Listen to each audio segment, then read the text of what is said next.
Bismillah, Siti Kawa, kunikahan kau urung kuyu. Wihkin walin, tanokin saksimu, matalokin saksi kalam.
Perkenalkan, saya Helmi, saya dari Koperasi Garmindo.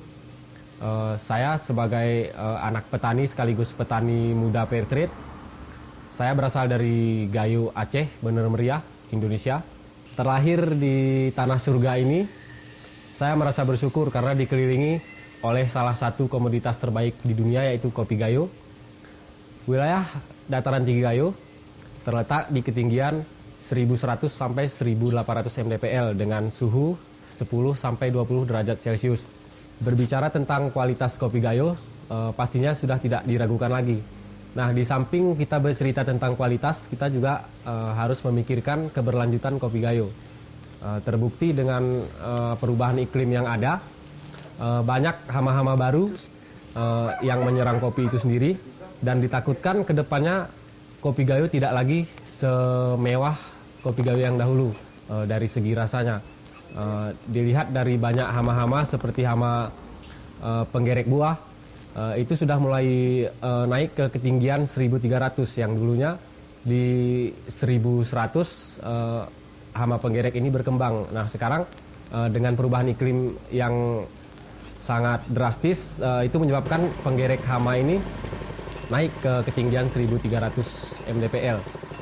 Di samping itu, demi menjaga konsistensi dan kestabilan harga kopi, kita juga dari petani seharusnya bisa menciptakan produk yang lebih sempurna, yaitu salah satunya dengan mengikuti tren pasca panen terbaru seperti sekarang ini. Nah, bagaimana tren pasca panen ini berhubungan erat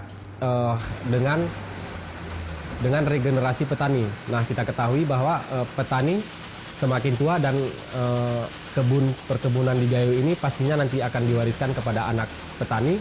Nah, jika anak petani tidak mampu menghayati dan mencintai pekerjaannya sebagai petani kopi, maka keberlanjutan kopi di Gayo ini bisa saja terancam. Bercerita tentang kualitas kopi Gayo, itu tidak hanya sekedar kita menjaga bagaimana pohon kopi itu dapat tumbuh dengan baik. Nah, di samping itu banyak faktor-faktor pendukung agar kopi itu bisa dinikmati dengan kualitas yang sangat baik. Salah satunya itu proses pasca panen. Nah, bagi petani sendiri, jika meningkatkan kualitas pasca panen dan standarnya bisa ditingkatkan lagi, maka kopi Gayo itu otomatis nilai jualnya akan lebih meningkat. Nah, dengan proses pasca panen yang sangat tinggi, saya rasa itu semua akan menarik minat para petani-petani muda untuk bergabung juga pada menjadi seorang petani kopi yang profesional. Roasting kopi merupakan proses memasak biji kopi. Pada dasarnya kita merosting kopi untuk mengurangi kadar air dan mengembangkan biji kopi. Ada 3 level dalam roastingan, yaitu ada light, medium, dan dark. Fungsi kita merosting untuk mengeluarkan rasa asli dalam biji kopi. Di Gayo, biasanya setiap bulan November akan diadakan festival panen kopi. Nah, festival panen kopi ini biasanya menampilkan seni budaya, di mana di festival ini juga menampilkan bagaimana kopi terbaik di dunia itu diproses. Nah, tujuan dari festival ini tidak hanya itu, tetapi juga festival ini akan meningkatkan kesejahteraan rakyat di sekitar. Nah, festival ini juga mampu menarik minat dan ketertarikan para wisatawan untuk berkunjung ke Tanah Gayo. Di sini saya sebagai petani fair trade, juga sebagai petani kopi Gayo, saya berharap kepada teman-teman petani, khususnya kepada petani muda, nah bagaimana kita bisa meningkatkan lagi kualitas kopi Gayo ini, yaitu dengan keikutsertaan petani muda atau regenerasi petani, maka kualitas kopi kita bisa lebih dijaga lagi. Nah, itu harapan saya untuk para petani dan harapan saya untuk kepada kawan-kawan semua, di mana kita ketika kita menjaga alam ini, maka kita menjaga seluruh isi dunia. Nah, salah satunya kita juga menjaga hasil kualitas kopi Gayo. Nah, bagaimana kita bisa menikmati kopi Gayo hingga beberapa abad ke depan. Nah, yang kita takutkan ketika teman-teman tidak menjaga lingkungan, maka iklim akan berubah dan kopi Gayo akan punah. Kesadaran cerita